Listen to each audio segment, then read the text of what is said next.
we wake, hear the birds and see the sun. Side by side our fears are done. Oh, the good times just begun.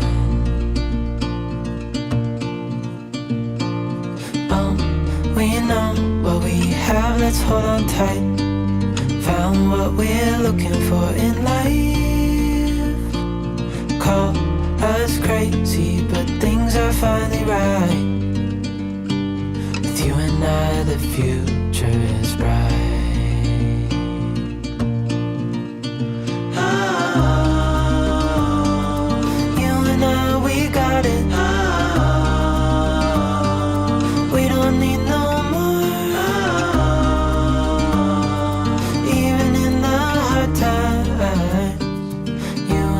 can weather any storm.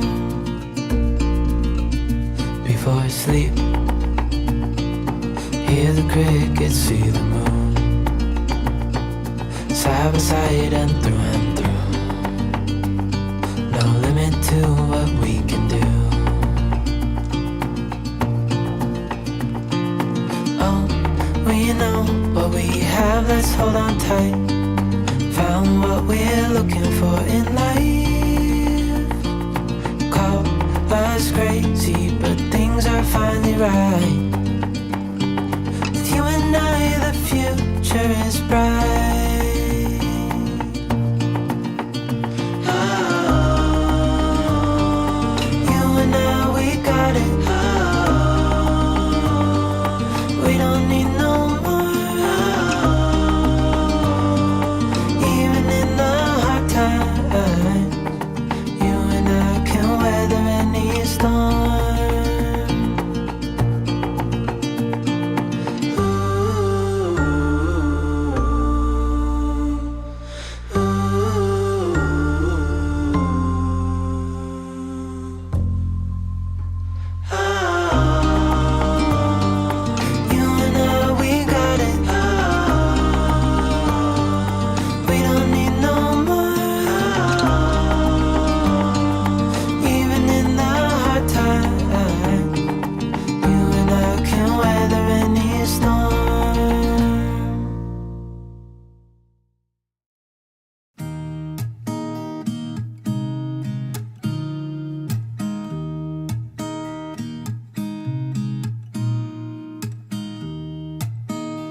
Hi, Guyfly. How is your eye? I'm going to get myself a modem. Hoy, hoy, hoy, hoy, hoy, hoy. That's fun to say. I like this show, Joel Marshall's Lunch Therapy. I feel better when I watch it. You should too.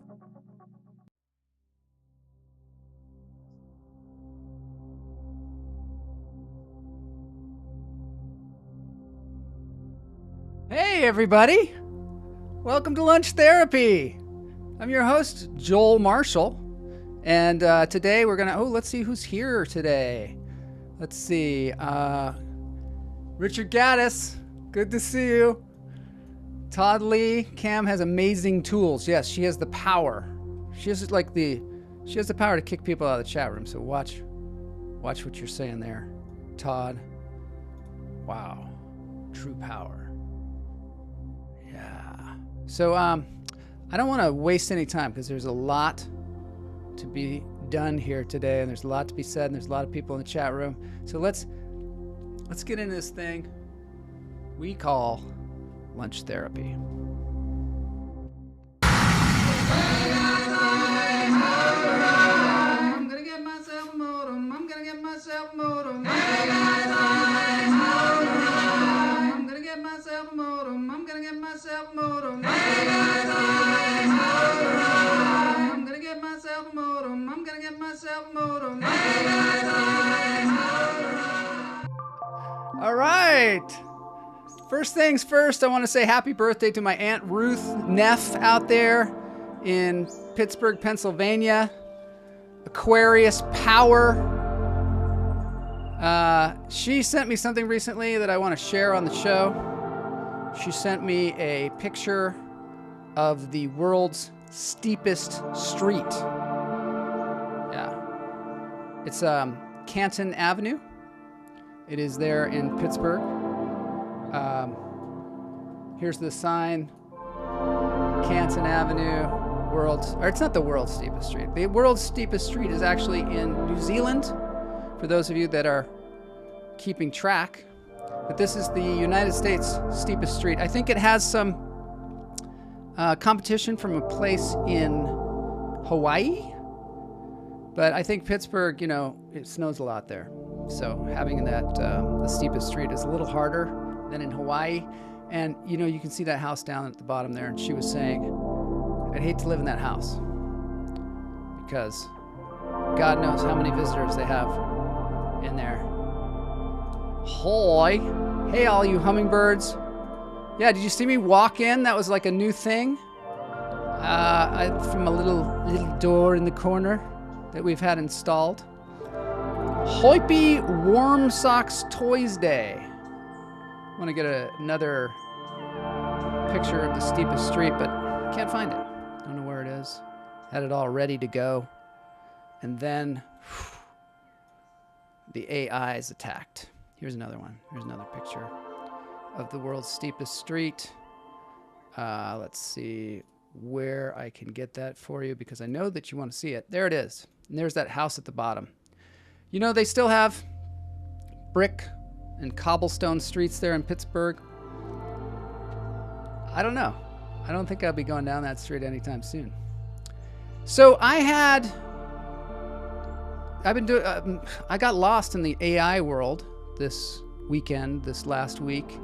And I don't know if any of you have been doing this, but I had an AI write the opening monologue for the show. I'm going to share that with you right now. Following is written by an AI. Welcome to the Tuesday show. I am your host, Joel Marshall, and I'm here to bring you some laughs and a dose of interesting news. First up, did you hear about the restaurant on the moon? Great food, no atmosphere. At least it writes jokes, right? Pretty cool. I saw a sign that said watch for children, and I thought, that sounds like a fair trade. Yeah, AIs write jokes. And now for something interesting. Did you know that a new study has shown that cows can recognize human faces? I guess they really do have something in common with politicians. I blew that joke, but the joke doesn't make sense. Somehow I have to tell the AI that doesn't make sense. Finally, scientists have discovered a shark that walks on land. That's what they said. And so the AI says stuff and sometimes it's wrong because it gets it from the internet and the internet's not really, right all the time. This is just, if you don't know this, it's good you know it now because a lot of times it's not true. Cam would never boot me. She may kick my ass, however. She might there, Todd. Happy birthday, Aunt Ruth, fellow Aquarian. You're an Aquarian too, Just Jay? All right, applause for all the Aquarians. That seems like one of the coolest signs. Besides Scorpio, Libra. What about that crazy street we drove down in San Francisco? So you make an interesting point. Of the top 10 steepest streets in the United States, I think 7 of them are in California. And I imagine most of that is in San Francisco. That's where I thought it would be. Hoy Silo. Yeah, you remember streets of San Francisco? They would catch air in their car all the time. They remake that yet? I can see my imaginary house from there. Are you moving to Pittsburgh, Jose? That was very cool. We're going to have to work on that. We're going to have to work on our little elf door. I have on hot socks, really thick. It's cold. It's snowing. It's snowing. I have my warm socks here ready to go. We'll be putting those on later. But first, I think we better breathe. I'm lisping now. I used to lisp when I was a child. We're going to do some breathing, and then we're going to look at the shark that walks on land to see if this is true. All right, in through the nose, out through the toes. Hold it. Let it go.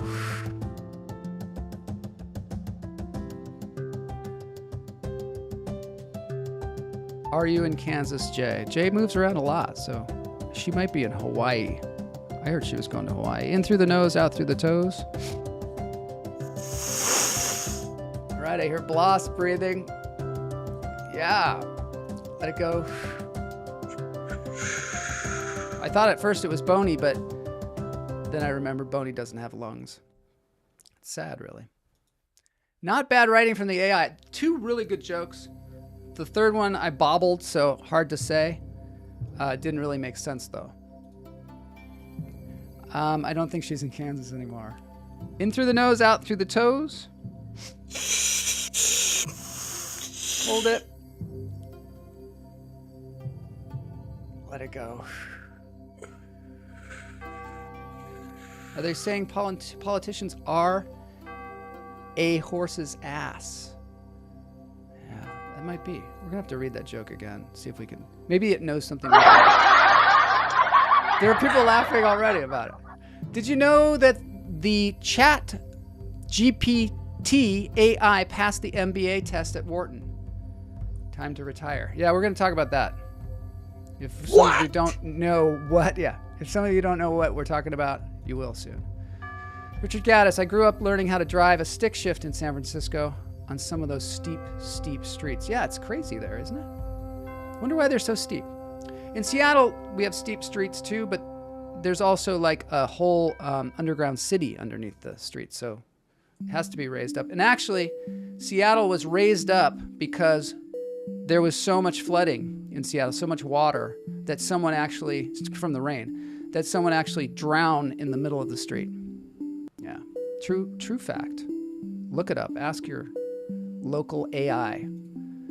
The mushrooms. I'm becoming a smurf. Yeah, it's kind of nice, isn't it?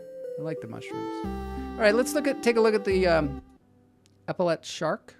This is the shark that walks on land. Yes. Applause, please. Boney, could we get some applause for the AI? Got that one right. Got that one right. Yeah, there is a shark that walks on land. Apparently, from all the global warming that's going on, these sharks are starting to adapt to walking on land, just like, so many millions of years ago when animals started walking on land from the water.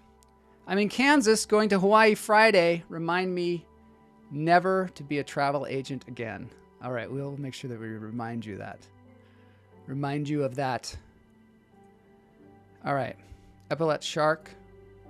It's a real thing. Swims in the water. Still swims in the water, but every once in a while comes out on land and just starts walking around. Of course, you remember that sketch from Saturday Night Live, Land Shark? If you don't, please, by all means, put Land Shark into your Google machine. Todd Lee's going to Aloha Lane a week from Friday. Must find sun. Yes, Joe Fury went to Hawaii with Todd Lee one time. It was a blast. He came back all tan. This is a little infomercial about the sharks. You ever see a shark walk on land?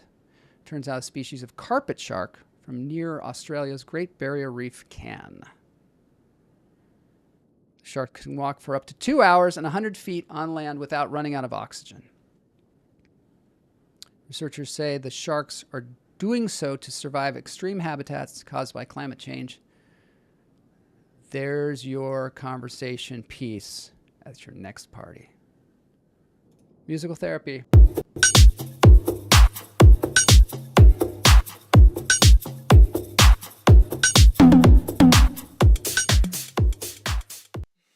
Ever wonder what happens if you get a handpan and a clarinet together? Cosma and Miro happens. This is Cosma and Miro. I'm hoping they don't mind that I share this. Tried to contact them. They're very elusive. Just gonna play a little bit of it. I think it's a good combo.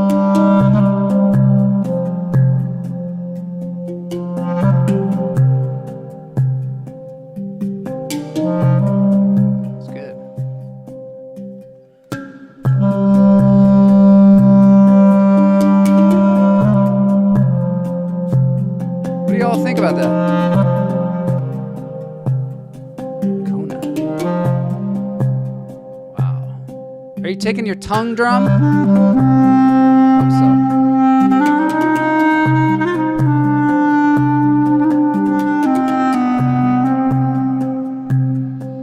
Shake it out. This is a good song to kind of shake it out.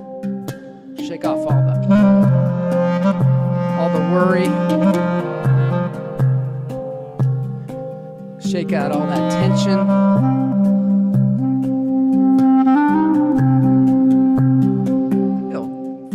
So good with this music. Beautiful, right? I feel like I'm in the Sahara, though. You know, with camels journeying through the Sahara Desert. Somebody else, another hummingbird has to take up the clarinet.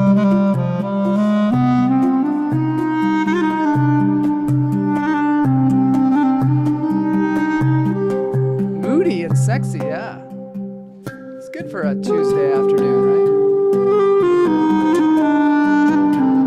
All right, you can go to their YouTube channel, Cosma and Miro. Loss made a good point. He said, it seems like the A and the O are switched. It should be Cosmo and Mira. But you gotta switch it up, you know? Clarinet sounds really good with that drum, doesn't it? The combo is good. We heard the harp with the handpan, but I think clarinet wins. God knows they have a lot of choices for instruments, don't they? They're sort of instrument hoarders, I think. Somebody's got to do an intervention over there because they got way too many instruments for two people. Is there like a regulation? You know, you can only have so many cats. You can only have so many instruments. You can only play one at a time. Some people can play two at a time. Then there's that guy that can play like, it's like a one-man band.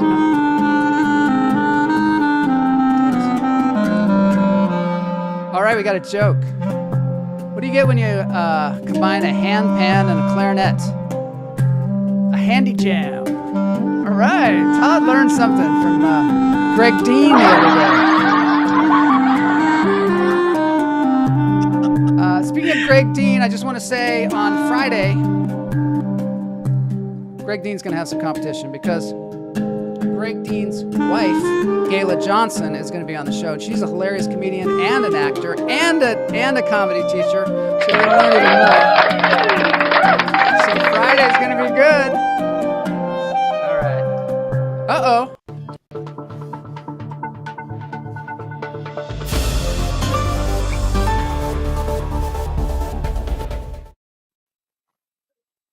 Hello and welcome to Lunch Therapy Breaking News. We've got some real breaking news today. Something that I really want to get out there early in the show because later on there's going to be some dark AI stuff that is going to challenge us and challenge our idea of creativity and where our place in the world.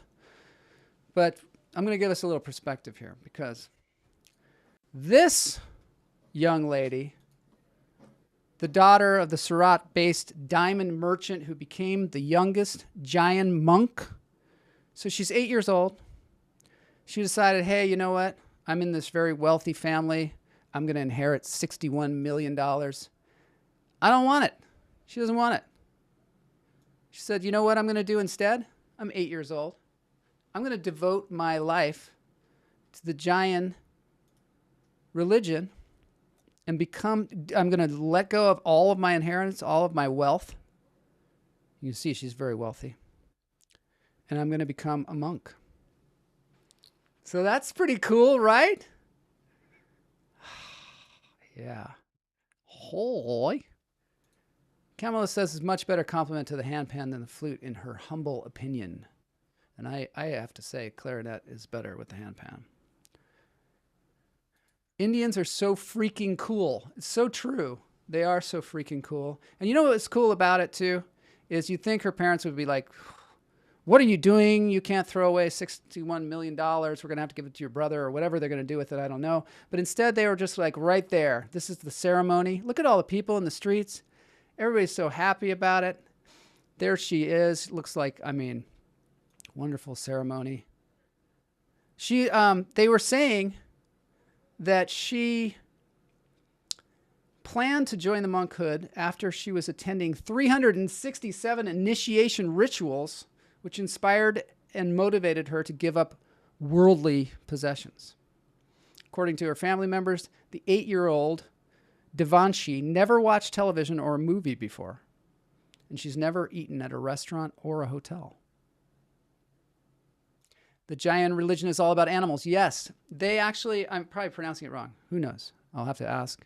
But basically, they don't kill animals. But even more so, sometimes they'll wear a cloth over their mouth so that a bug doesn't accidentally fly in and die. Yeah. Special young lady. India friends are the best. It's so fascinating, this idea of giving up all your worldly possessions, because a lot of times, you just accumulate so much stuff in your life and you start to wonder, like, what am I doing? It starts to just overwhelm you, And I love the fact that it's based on animals. I try and be kind to animals as much as possible. I've gotten so I don't even swat flies anymore. But it doesn't matter because we're going to be the flies soon. This show is going very well, Joel. Bonnie is doing a great job, as usual. When are we going to get to the animal therapy? I love animals, and they are so good for my well-being.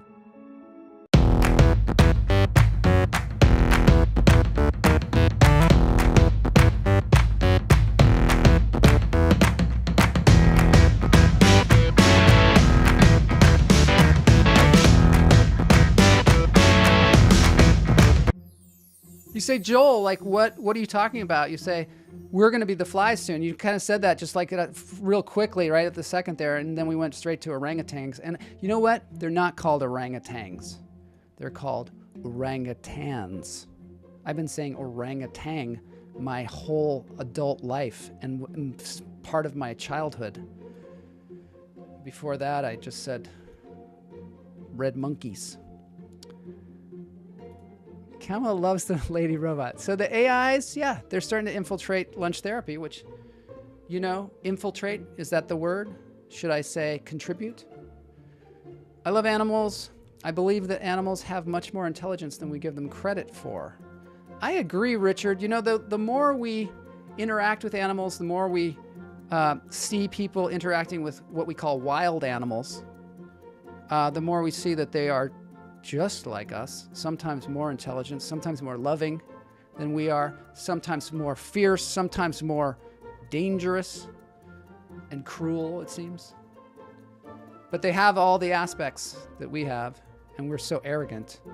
I heard they honor cows because they believe they're people reincarnated. I like that. But you know what? They're cows. And why shouldn't we honor cows? It's tough. It's tough because we like to put cow parts in our face often. Sometimes we put it between two pieces of bread and put it in our face. And so that joke needs work. I don't know what joke you're referring to. Is it the cow joke at the beginning about the politicians, or is it a joke that I inadvertently made? Okay, orangutans. Orangutan. There are 4 species of orangutans. They're in Borneo, Sumatra, and as of 2017, I don't know what this means. in Tapanuli. They can only be found in the wild islands of Borneo and Sumatra. And of course, they're endangered because of all the deforestation that we idiots are doing. They are the heaviest tree-dwelling animal. I know. I thought it would be the koala. And their feet and hands are almost exactly the same. They've got hand feet. They got hand feet. They got hands for feet. Or maybe they got feet hands. But they stay with their mom. When they're little babies, they stay with their mom for 7 years, which is the longest of any animal besides humans. Humans, of course, stay with their mom until they're 35 years old these days. The longest interval of any animal, the interval, I guess, is the 7 years, right? The flaps on their face, somebody was mentioning they have these like big round faces. They are called phalanges. Are they called phalanges? No, phalanges. I think these are phalanges, but these are flanges. And sometimes those are really sexy to the females. You know, they get them. They don't even get the flanges until they're like 35 years old. Like it takes that long to develop the big face flaps. But actually, unlike humans, when they start to get the face flaps, they become sexy. We don't find that sexy for some reason. I'm starting to get some face flaps. I mean, and why not? Why not have extra face flesh? You missed the joke about the 8-year-old monk. Scroll up. Oh my God, I gotta see the 8-year-old monk. Oh my goodness. Oh, here it is. An 8-year-old monk walks into a Burger King and says, "Where's the beef?" Yeah, that does need work. It's kind of like that AI joke where you're like, does it work? What is it? What's the intention of this joke? But yeah, as you said. But you know, we're here to work on jokes. That's what we're here for. And have fun and listen to music. And sometimes I think that human beings are the dumbest species of all. Sometimes. I know. Look at that guy's face. He's got some good flanges. Regal, majestic. Face flaps. Hey, effing boss. Glad to see your face flaps around here. Cappy Addership says we have extra skin on our penis. Well, that's good. We call them flanges as well. Anyway, this has been the orangutan portion of the show. I just want to say that they also eat fruit and sometimes soil. Sometimes they eat dirt. They eat dirt. Who's that from? That movie? You know that movie where they go, "He ate dirt. He ate dirt. We ate dirt." I think that's, anybody know? Because I just realized what it's from. Sometimes we ate dirt. You ate dirt? We ate dirt. Somebody give me that. But their favorite fruit is a spiky, smelly fruit called a durian. And it smells like smelly socks. Mm-hmm. Yep. There you go. All right, we're moving on. I don't need to tell you. It's time to move on to AI. So first thing we're going to do is we're going to talk about what AI is.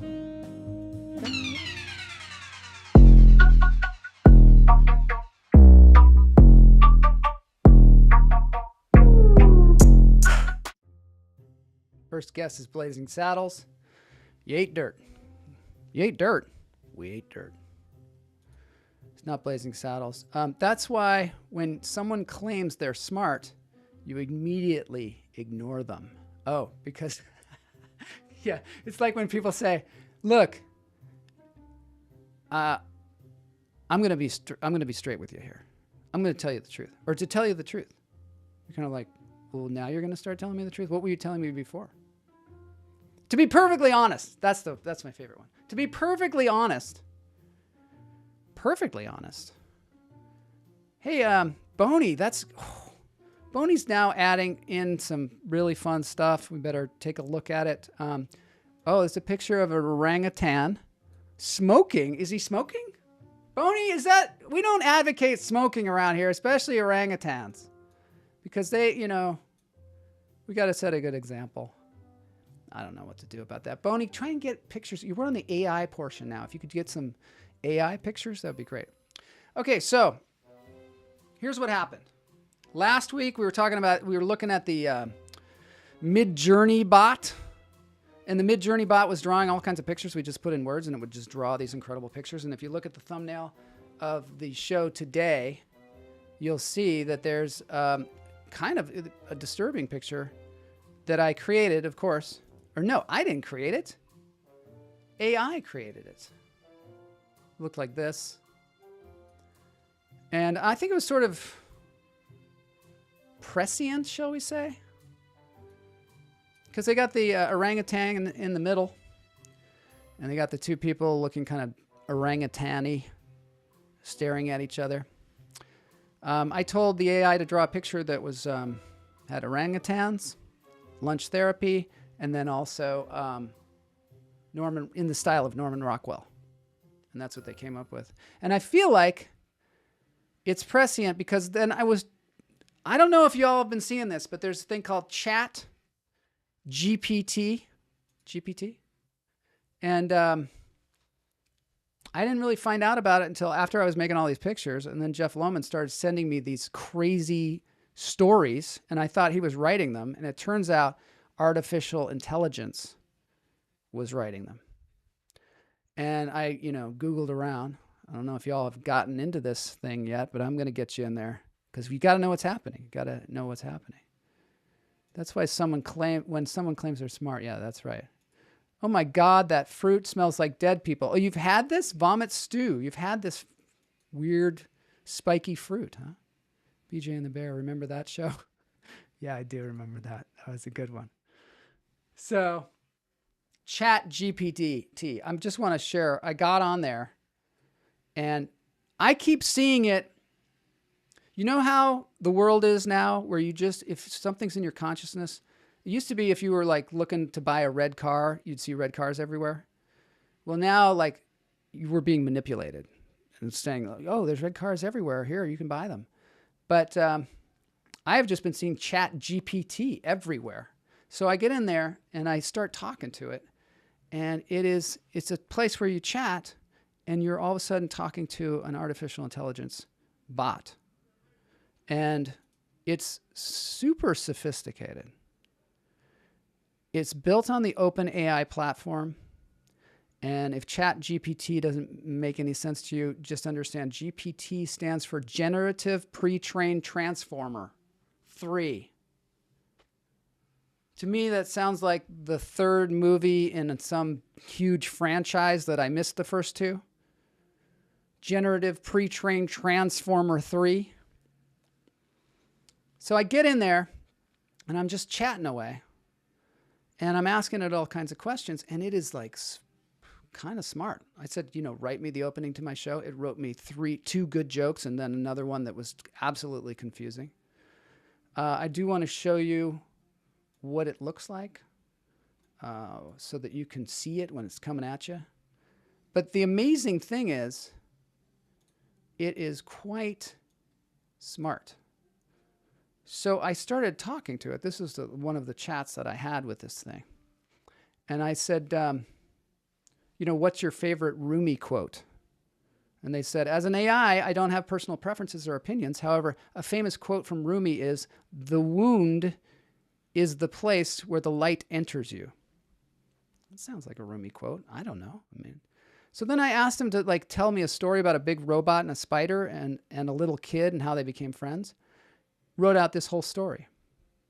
It wasn't bad. It sounded like somebody wrote it. And so I started giving it notes. I was like, can you add an interesting plot twist?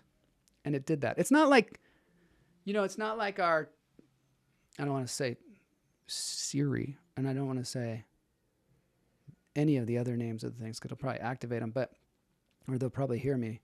But this one's super smart, smarter than those. It doesn't just help you buy toilet paper. It writes a whole story and then takes notes. And I said, could you add an evil robot to the story? Sure, here's an updated version of the story with an evil robot. And I won't read that to you because it's a long, involved story. And I said, you know what? That would make a great screenplay. Can you write me a screenplay? And all of a sudden, I mean, this is after I gave it a lot of notes. Here's the story that can be written as a screenplay. And there it is. Fade in, exterior junkyard day. We see a big robot named Rusty sitting alone in the junkyard. He looks old and abandoned. Kind of scary. It's writing screenplays for us. What are the screenwriters going to do, right? One of the things is it was really fun giving it notes because they at first named the spider Charlotte. And I was like, well, you know, I think you got that from Charlotte's Web. Can you name it something else? And then it would just rename it. I mean, it took notes really well. And it's starting to kind of freak me out because, oh, thanks, Boney. There's another image AI. It's starting to freak me out because the main thing, let's just go back. Let's get away from this chat GPT. I invite you to go check it out, chat.openai.com. Get ready to be a little bit worried. So during the pandemic, I heard that people were, thanks, Boney, for getting that off the screen. I heard that Amazon employees were being timed on their bathroom breaks. So they're being timed. They only have so much time and they have to go to the bathroom and they're monitoring them. And every single thing that they do, they're tracking them. And I was like, that's horrible. I feel so sorry for those Amazon employees. But what I didn't know was that was going to be me within a few months. And that's going to be everybody. Like at my work, all of a sudden they're just tracking every single move that I make, just timing it. And there's little timers and all of us are having to do that. Not only do you have to punch a clock, but now all of a sudden this computer is tracking you. Pretty scary.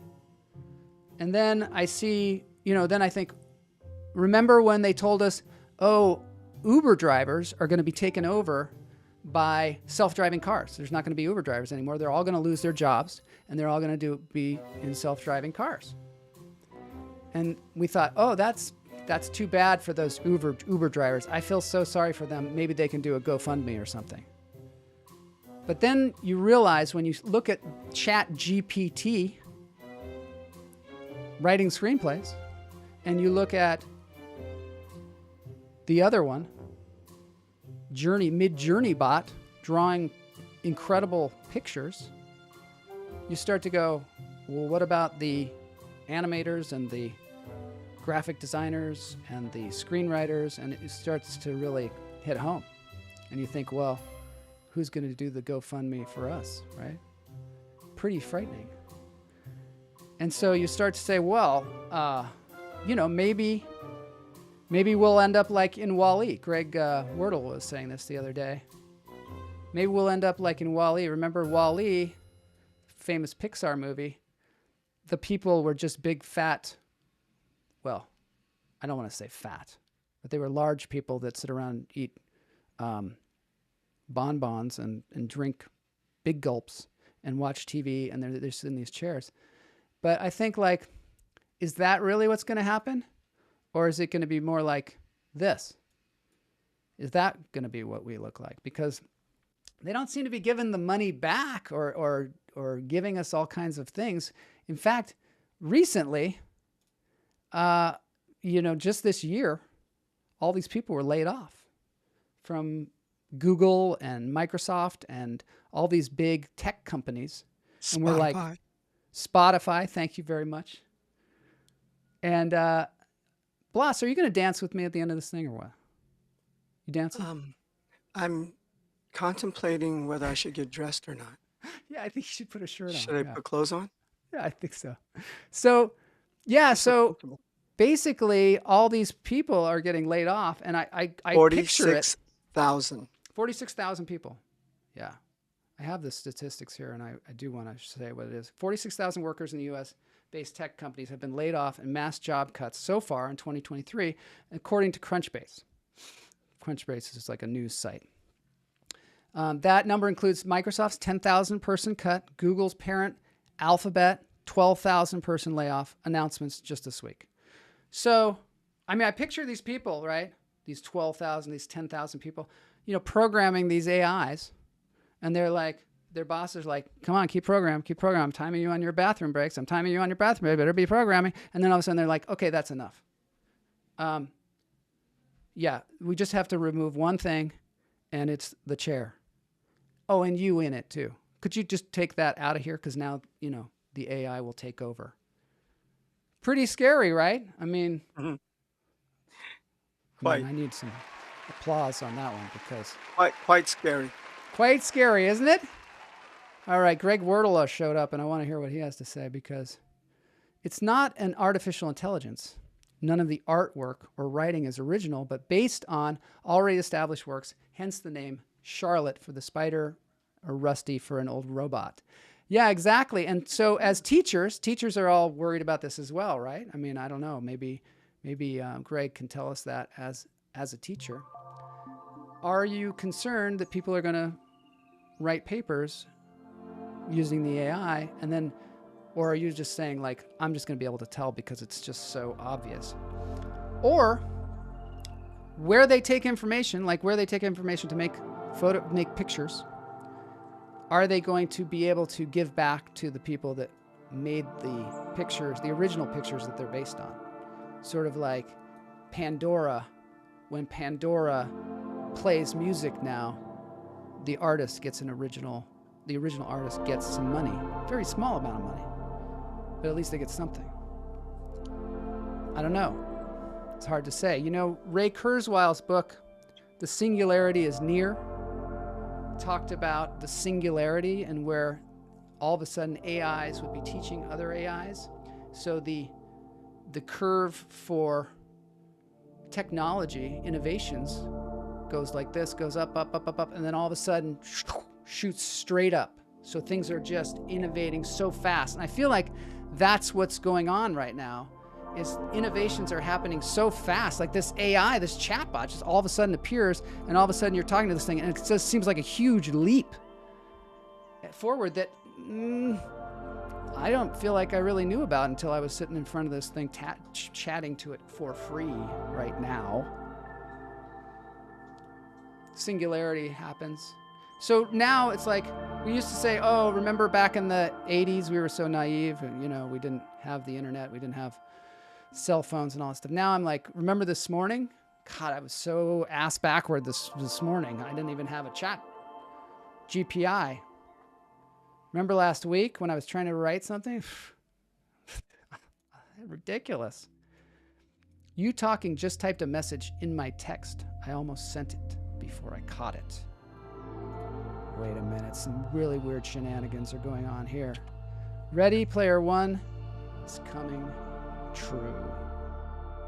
Yeah, Todd says Microsoft. ChatGPT, just more info, was Microsoft's hugely developed this thing. And they're going to start putting it in Bing, because they're going to try and compete with Google. And then they're also going to start putting it in Microsoft Word. It seems pretty good now because you just generate the text and then you can go in and fix it because you're smarter than it is right now. But I mean, next week we'll be like, remember last week when we thought we were smarter than the chat bots or the AI? Ex Machina, still from the movie. Oh, is that what that was? Yeah. Good, Boney. That's good. The movie where he says, you ate dirt. We ate dirt. Seems kind of horrible. But anyway, I think it's Forrest Gump. It's Forrest Gump? Is that where it is? Technically, computers have been tracking people for decades. Yes. GPS, stoplights, automatic doors, so on. Totally tracking. But have you been called to the carpet? Based on the stats. How do the people in Wall-E bathe? They don't. Naked Bloss. I don't know. Don't ask for it. You might get Jose. it. Jose, you dirty little rascal. Greg says, and the people in Wally were fat, and we're okay with it. And who wouldn't want that? Drinks brought to you on demand and cheeseburgers. But I posit to you that they're not going to bother to do that because for some reason we're going in this way where the bottom line numbers are the most important thing. Otherwise, they wouldn't have fired all those people in those tech companies. They would have found something useful for them to do and continued paying them while making a profit. Nope, just have the kids handwrite their work in class. That's what I hear they're going to be doing. They can't handwrite though. They can't handwrite. Have you seen Because they all have handwriting computers. these days? You know what? They don't even learn cursive. You'd be hard pressed to even like read this stuff, right? My son doesn't even take a pencil to school. Really? He doesn't even take a pencil, dude. Do they learn cursive these days? I mean, certainly. Nope, no cursive either, bro. No cursive. Really? No handwritten papers. Everything's on the computer. Check this out too. And you could do your work, your assignment, as long as you get it in by midnight, the day it's due, online. You submit it. He did a whole book report on Bruce Lee, and 19 pages with some pictures, and he just sent it digitally. And then the teacher came back a week later and said, we want hard copies because we're going to display them in the classroom, right? Yeah. Like on the walls and stuff. And he came home and he's like, I got to print 19 pages. I go, of what? And all his pages were color. And I told him, we ain't using up all that ink for your color page. You had a pink background and red, because he said it's supposed to look like a children's book. And I was like, nah, man, it's all black and white, dude. We'll print the pictures color and then that's it. We'll get out of here. And then couldn't even get the printer to work. Got the printer to work this morning. Printed the pages for him. Takes to school. Dude, doesn't even have a pencil in his backpack. Yeah, well, I guess he's going to have one now if he's in Greg Wordle's class. Oh, Greg. Teach cursive. Teach cursive. Kids I'm need sure to Greg they is need to learn teaching how to them write. He's probably teaching them how to like carve in rocks, with a hammer and chisel. Chisel. Yeah, because Greg is like, he's not going to let this happen. CeeLo says this is Microsoft's comeback. Did they ever leave? They've always been there. They're just so bad at like explaining stuff to us and doing so many cool things, and now they're going to take us over. Remember, until there's actual AI, humans can still program the machines. Yeah, until next week. Not true. We teach cursive writing. There's some fact checking up there in Seattle or Washington State. They're teaching cursive. Jeff Garland is king of Wally. Bringing it back to the comedy. Bloss is dressed with humanity. Yeah, thanks for wearing a shirt, Bloss. And almost all work is done by handwriting an old portable 9. I like it. I don't know what portable 9 means, but it sounds good. Okay, now we're moving on because I was wondering, the title of this show is Who Was the First Computer Programmer? Does anybody know? Because I do. I'm going to tell you.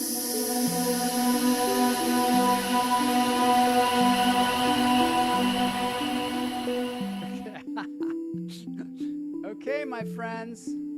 This is the question is, who was the first computer programmer? The answer is Ada Lovelace, if you can believe it. Yes, that's the answer. Ada Lovelace. I remember You all that. know about Ada Lovelace? She's the one who set us down this path. Yeah. I'm going to tell you about her because, I think you should know these things. I'm going to attempt to tell you just from my own research. Maybe old Greg Wordle can fact check me if I have to. So yeah, first computer programmer, Ada Lovelace. Strangely enough, she was the daughter of Lord Byron. Isn't that weird? Yeah, so Lord Byron and Lady Byron, they had a daughter. Lord Byron was something of a, misogynist. He was very upset that they had a daughter instead of a boy. And this was the only boy, kid. Child, thank you. Only child of Lord Byron that was conceived in wedlock, as they say. He was kind of a wild dude, Lord Byron. I don't know if you knew him, but he was totally wild, just a wacky person. He was you know, probably upset because his daughter was smarter than him. He probably was. He was probably worried. And, you know, obviously she started programming computers to get, you know, it was kind of a slow burn, but eventually it's going to take over humanity completely. So she became like a mathematician because her mom wasn't really around very much either. She was raised by her grandparents, but her mom was really worried that she had the Lord Byron genes and she was just going to be a, you know, crazy partier. And so she pushed her to do math, and she really took to it. She was doing math, but also poetry at the same time because both of her parents were poets. And, you know, some people say programming is like poetry, right? Because it's like a conservation of language. And so she understood mechanical computing before anybody else. So she was born in 1815. Lord Byron said, "Is thy face like thy mother's, my fair child? Ada, sole daughter of my house and heart." And then he just fucked off, just took off. That was it. She never saw him again. She never saw him again. And he died when she was like 8. That dude? Lord Byron. Is that, Boney, do you have a picture of Lord Byron? Oh, is that him? It's kind of cut off, but yeah, I think that might be him. I think that might. Boney, could you get like a horizontal picture or something? No.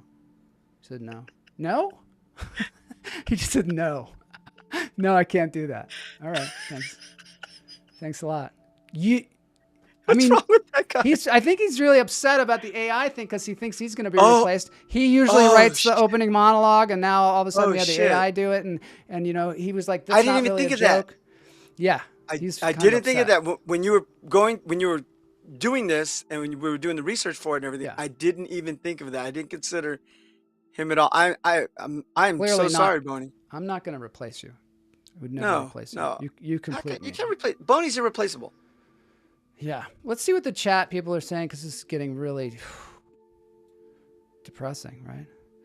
Who's going to program the humans? CeeLo, yeah. Just Jay says, my dad was one of the first at a Air Force base, early 50s, computers as big as a room. He really watched the evolution. Well, we're talking about the 1800s here. Did you know? I mean, did you know that this thing started out way, way back in the 1800s? Remember the computer? Remember the computer that was used in the movie with Cumberbatch about World War II? How they decoded the Nazis? I do.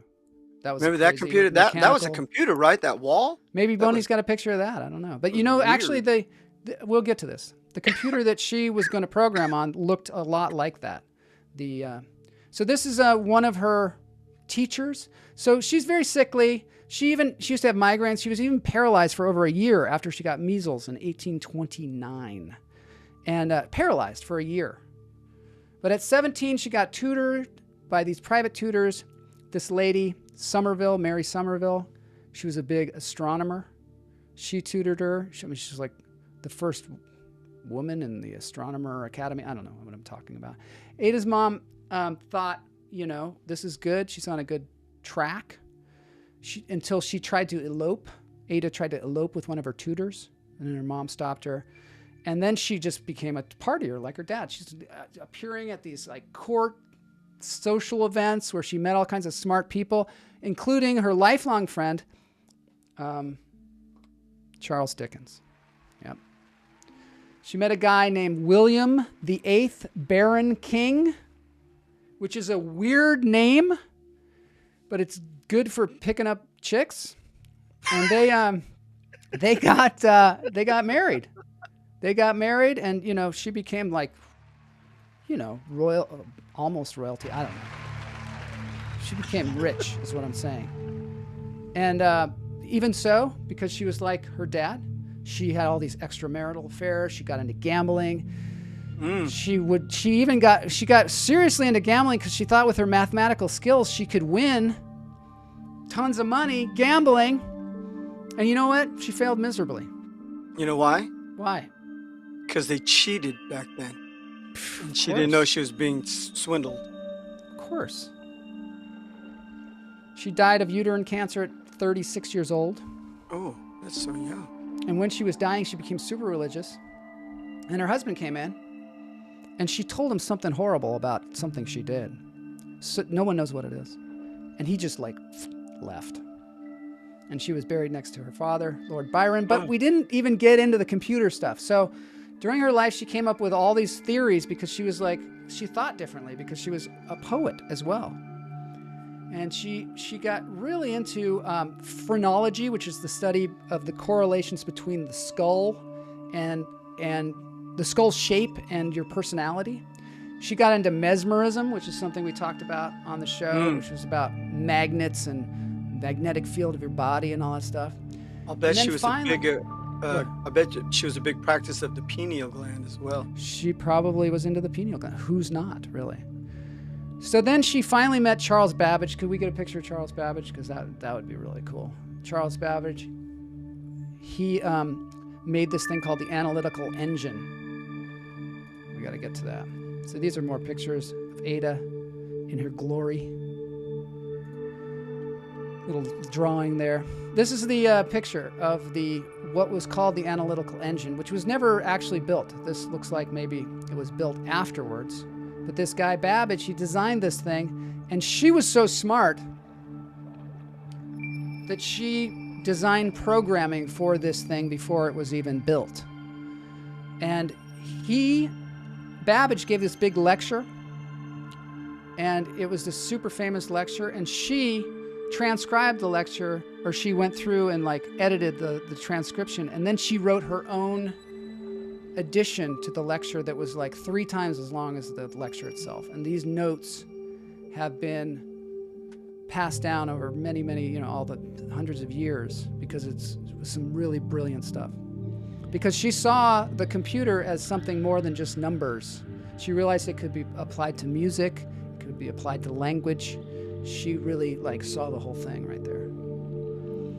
In 1980, the U.S. Department of Defense named their computer language Ada in remembrance of her. And in 2015, all the British passports started to feature a portrait of Ada and Charles Babbage in a 2-page spread just right there on the passport. So she's pretty important. And those notes that she made on Babbage's speech sold at an auction in 2018 for £100,000. Pretty crazy.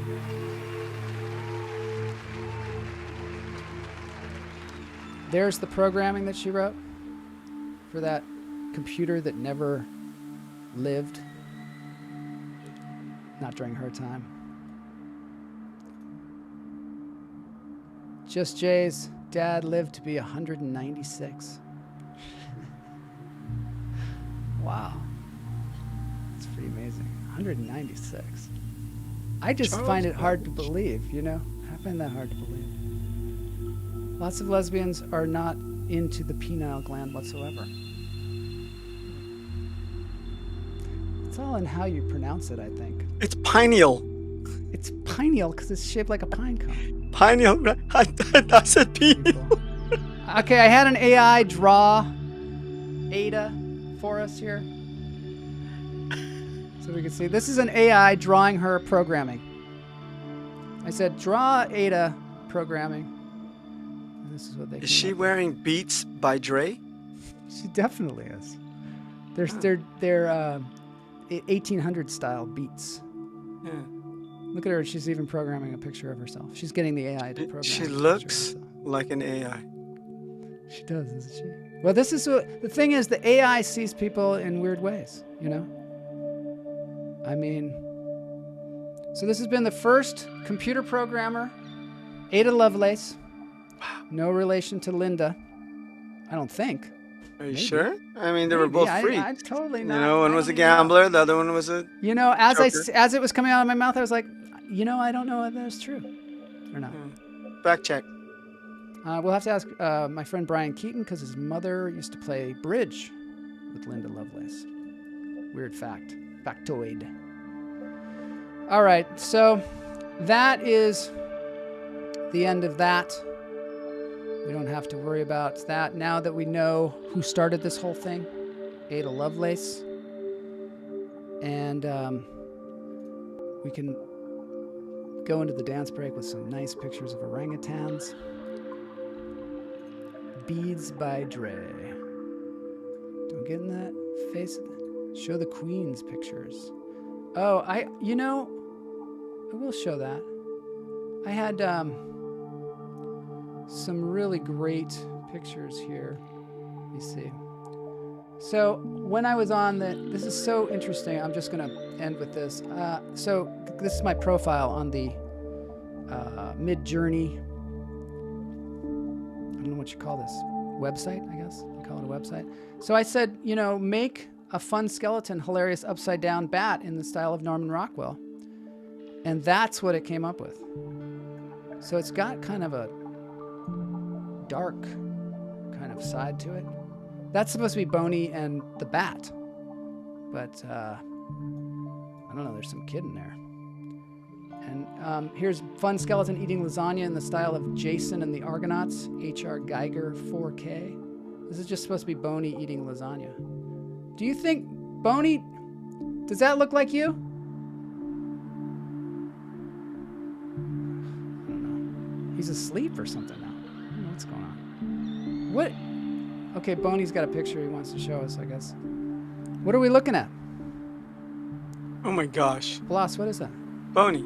Yeah. That's Ava Lovelace, Linda Lovelace, and some guy. Charles Babbage. Charles Babbage all together. Wow. Together again. Where does he find that stuff? What's wrong with this guy? I said, I started putting my own picture into the thing because you can actually link it to pictures of yourself. The best one that I came up with was this one. My Game of Thrones picture.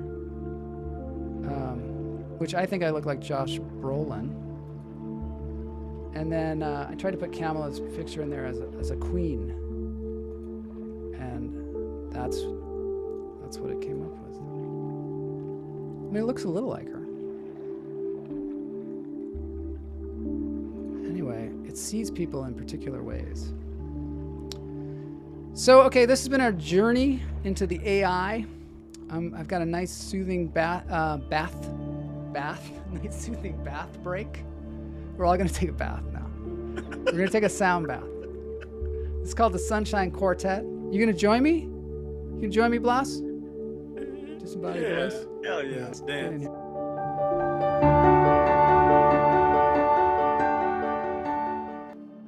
All right, sunshine. I got sunshine. Yeah, you're huge. You're giant. That's cool. It's one of my favorite songs. Turn the music up. I will. I gotta turn the sound effects down. This girl can I go. was a preacher's son, and when his daddy would visit, he'd come along. When he'd gather around and started talking, that's when Millie would take me walking. Through the backyard we go walking. Then he looked into my eyes. Lord knows my surprise, the only boy who could ever reach me was the son of a preacher man. The only boy who could ever teach me was the son of a preacher man. Yes, he was. He was. Yes, he was. Ooh, that's nice. Good, isn't it? The saxophone. Wonder what saxophone and hand sounds like. Being good isn't always easy, no matter how hard I try. When it started sweet talking to me, he'd come and tell me everything is alright. He'd kiss and tell me everything is alright. Can I get a weekend tonight? The only boy who could ever reach me was the son of a preacher man. The only boy who could ever teach me was the son of a preacher man. I keep hearing son of a pizza man. He was. Ooh, yes, he was. I think Weird Al Yankovic should make a son of a pizza man. How well I remember the look that was in his eyes, stealing kisses from me on the slide, taking time to make time, telling me that it's all mine, learning from each other's knowing, looking to see how my dreams grow. We're the only boy who could ever reach me was the son of a preacher man. The only boy who could ever teach me